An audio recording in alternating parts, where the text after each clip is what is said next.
केंद्र सरकार देश में यूनिवर्सल पेंशन स्कीम लाने की तैयारी कर रही है और इसके आने के बाद वे सभी लोग पेंशन के दायरे में आ जाएंगे जो अब तक इसका लाभ नहीं ले पा रहे हैं। जी हां, नई यूनिवर्सल पेंशन स्कीम लाने के पीछे की सरकार की मंशा असंगठित क्षेत्र में शामिल कंस्ट्रक्शन सेक्टर में काम करने वाले श्रमिक और गिग वर्कर्स को पेंशन के दायरे में लाना है। रिपोर्ट के मुताबिक इसके प्रपोजल डॉक्यूमेंट को तैयार करने का काम भी शुरू किया जा चुका है।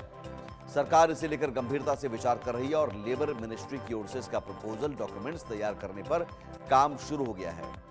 सरकार इसे लेकर गंभीरता से विचार कर रही है और जल्द ही लेबर मिनिस्ट्री की ओर से प्रपोजल डॉक्यूमेंट्स इसके बारे में भेजा जाएगा। इस नई स्कीम में सरकार अलग अलग तरह की कई योजनाओं को शामिल करते हुए एक यूनिवर्सल पेंशन स्कीम बना सकती है। सबसे बड़ी बात यह है कि यूनिवर्सल पेंशन स्कीम लाने का सरकार का मकसद न केवल सभी वेतनभोगी कर्मचारी बल्कि सेल्फ एम्प्लॉयड को भी पेंशन के दायरे में लाना है। इसका प्रपोजल डॉक्यूमेंट तैयार होने के बाद हितधारकों से इस पर सुझाव आमंत्रित किए जाएंगे। और यह स्कीम है क्या? यूनिवर्सल पेंशन स्कीम जो सरकार लाने जा रही है क्या, यह बताते हैं आपको। सभी वेतनभोगी कर्मचारियों को इसमें फायदा होगा, चाहे वो किसी भी सेक्टर में काम कर रहे हों। जो भी सैलरीड पर्सन है, सेल्फ एम्प्लॉयड को भी पेंशन के दायरे में लाना इस स्कीम का मकसद है। प्रपोजल डॉक्यूमेंट तैयार होने के बाद हितधारकों से भी सुझाव लिए जाएंगे, आपसे भी सुझाव लिए जाएंगे कि आप इसमें क्या चाहते हैं अपने लिए और क्या कुछ बदलाव इसमें किया जा सकता है।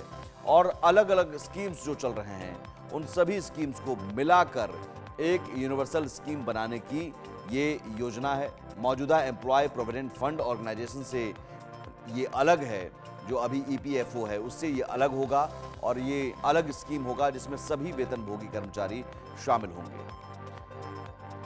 ये वैसे स्कीम बहुत सारे देशों में पहले से ही लागू है।